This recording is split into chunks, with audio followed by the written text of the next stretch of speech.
Hi everybody and welcome back to a new video on my channel. If you're new here, my name's Leora and I make videos about books, reading and writing sometimes as well. And today I'm doing a video on the 5 books that define my literary taste. Listen, making this list has been one of the most difficult things in my life. Okay, well that is a bit of an exaggeration, but it's just really difficult to like pinpoint your taste in books to just like 5 books.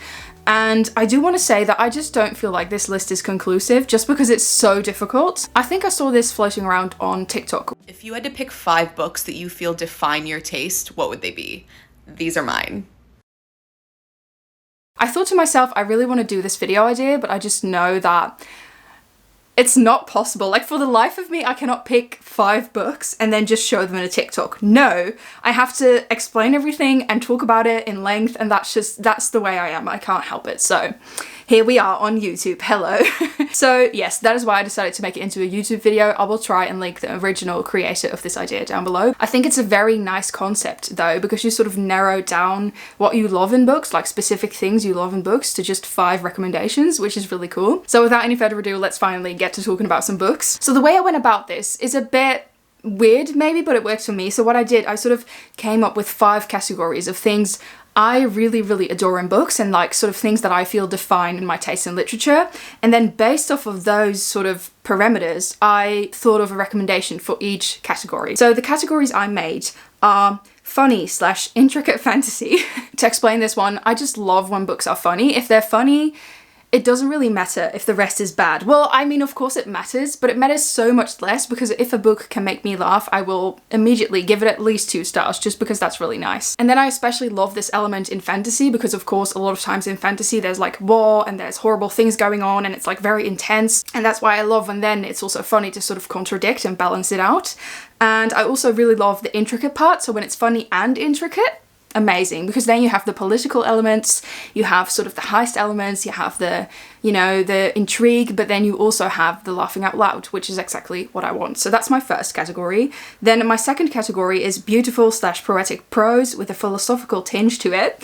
So what I mean by that is basically just that I love when books get philosophical and deep and like they really put you through some thinking. And I also really enjoy when there's especially beautiful writing and like a poetic prose, stuff like that. I just think that's wonderful to read about. And then I have relatable/coming of age-esque novels. So this is basically any essay collection or like any novel that I really related to and that has that coming of age, I don't know what I'm doing with my life element. It's just something I really love right now. I think this is definitely a video that will change, you know, probably like next year these will not be the 5 books that define my literary taste, but they are as of right now, so I thought that was also interesting. And then the next category is warm feeling/bittersweet/dreamy novels. So I love that sort of book that just makes you feel happy and warm inside and like it's cozy and it's good, but then especially if they're also dreamy and they have maybe a little bit of a bittersweet tinge to them to make it like, you know, to balance it all out.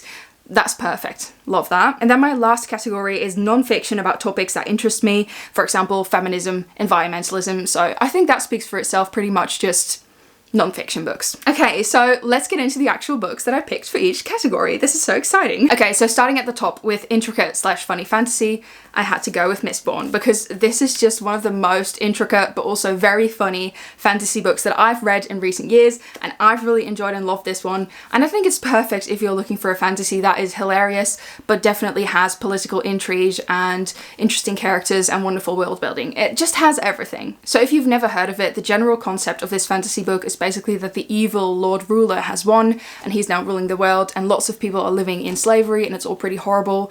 But there's also people with special powers and they have like different elements, like iron elements and different powers attached to those. Then there's also people that have all the elements and all the powers, and those people are very rare and very special and they are called Mistborn. And basically the Mistborn and the people with the powers are doing a sort of underground uprising/heist against the evil Lord Ruler to hopefully overthrow him. But of course they're also just in it because it's a heist. What I really like about these is that concept of what if the prophesied hero has failed to overthrow the ruler is sort of, you know, it's turned on its head. So it's a classic fantasy read. It is just so funny and so good, and it's definitely intricate and funny, so yeah. And some other books and writers that really fit the list are definitely Neil Gaiman. Anansi Boys by Neil Gaiman is definitely funny and intricate, but also Coraline, although Coraline definitely has more of a sort of creepy edge instead of a funny edge, but still one of my favorite books. I also love the creepy vibes. Anything by Lee Bardugo, especially Six of Crows, it's a perfect novel for like the funny, intricate fantasy category. And then also Nevermoor is funny and intricate fantasy. It is middle grade, but it's definitely, like, it definitely falls into this category. I know I said 5 books that define my literary taste, but like the official recommendation is Mistborn, so this is allowed, okay? Then the next book that defines my literary taste, beautiful poetic prose with a philosophical tinge to it. I went with Letters to a Young Poet by Rainer Maria Rilke. This is a very recent favorite, actually. I read this year, and it's basically a bunch of letters that Rainer Maria Rilke wrote to one of his aspiring author friends. And it talks about being in Paris, being a writer, being an artist, being a creative person, and sort of the challenges that come with being a creative person. And it is just such a wonderful read. It's very short, but it's very lovely. The prose is beautiful, poetic. It's definitely philosophical, and it's just a book I really, really enjoyed. It's very short, so it's definitely a quick read, but it's so lovely. Because it's one of those little black classics that Penguin does, it's very cheap as well, so I would definitely recommend you to get this one. Then the next book that defines my literary taste, I'm going with the coming-of-age-esque novel. I would definitely say that anything Dolly Alderton has written so far falls into this category for me. So Everything I Know About Love is one of my favourite books. It's an essay collection, very coming of age, also about being a creative person, also about close-knit female friendships, something else I love in books. But the book I went with specifically for this video is Loveless by Ellis Oseman. I think we all know Ellis Oseman is one of my favourite authors. I just love the way they write. I think their stories are so important, and especially also the elements of mental health. Like, there's always a brilliant mental health discussion in each one of their books. I don't know if this is my favourite Ellis Oseman book, because Radio Silence is definitely high up on the list. Maybe that's the favourite.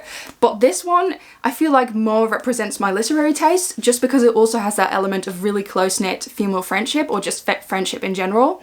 And I love that. So this is about Georgia, who's going to university, and she's sort of waiting for her fairy tale romance to happen. She's like, why hasn't it happened yet? But she's also sort of pushing it away herself. And then as she goes to college, she starts to discover that maybe she's asexual, and she learns more and more about being asexual and being in the LGBTQIA community. And it's just a heartwarming read. It's very funny. I love that it's set in the university life more so than, again, a high school novel. And yeah, I just think it's such a wonderful read. It has loads of elements that I love. It's also very funny, but it's definitely also philosophical, and it's just heartfelt, you know? When you read this, you can really notice that the subject, being asexual, was very close to Ellis's heart. And yeah, it's just really good. Okay, so already the 4th book that defines my literary taste. I feel like I've said that phrase like so many times in this video. I'm slowly going mad.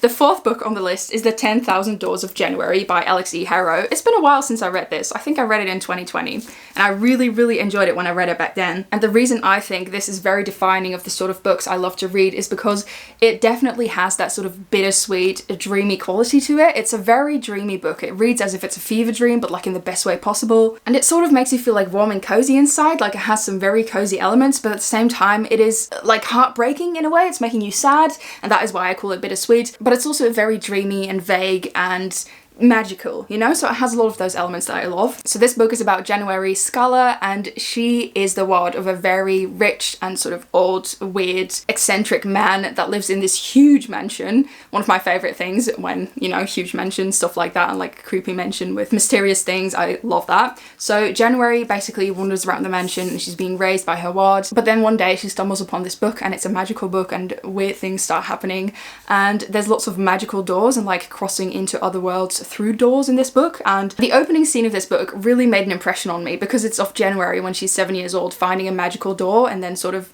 not knowing what to do with it. The way it was written and the way it was described, it just made an impact on me. I also think if you love Erin Morgenstern's writing, you will absolutely adore this one. Okay, then the final category is non-fiction about topics that interest me. And for this one, I want to recommend 2 books, because the one I've picked for this list specifically is a Dutch book, so I know lots of you don't speak Dutch. So this is Dit gebeurt als je duurzaam gaat leven by Marije van der Made, which means this is what happens when you start to live sustainably. It's a non-fiction read about trying to be more sustainable in all different aspects. So it's about environmentalism in the sense of maybe becoming a vegetarian, but also in the sense of what does the fashion industry mean to our planet, like how does it ruin it? But it also touches upon ground with feminism and fair wages and stuff like that. But what I liked especially is that it sort of doesn't push very much. So it's just laying out the facts for you, and then it's letting you decide on your own how you feel about it. So it's not like if you are not vegan, you are wrong and evil. No, it just talks about how the food industry has an impact on our planet, and I really loved that. And I also thought it was quite intersectional, which I hadn't expected, so that was nice. But if I have to recommend an English non-fiction book, it would definitely be Wordslut by Amanda Montell, which is one of my favourite feminist books. It is just such a fun book. It's very witty, but at the same time it's sharp and it's eye-opening. So this is basically a book all about linguistics and how sort of gender and our societal ideas about gender have imprinted upon our language, which is such an interesting subject. I swear, if I could still go back to school, I would want to do something with like linguistics and gender studies, because this is so interesting. So basically Amanda Montell sort of dissects how language has impacted our view on sex, our view on gender roles, our view on women and men and non-binary people working, and all these different subjects. And it's just so interesting. And yeah, it also touches upon class and language, also formal language and how gender has impacted that. So it's all very interesting, and I loved reading about that. That is definitely the non-fiction recommendation I would pick. So yes, these were the 5 books, or more sort of like 13 books, but I tried. These were the 5 books that defined my taste in literature. Definitely let me know down below if you had to choose 5 books that define your literature taste, what would they be? Let me know. If you can't pick 5, 1 is good as well. I would just like to know, if you had to pick 1 book that defines it, what is it? I just want to know how you guys view like what your thing is in books, you know, what you really love. And yes, thank you so much for watching this video. I really hope you enjoyed it, and I'll see you in the next one. Bye!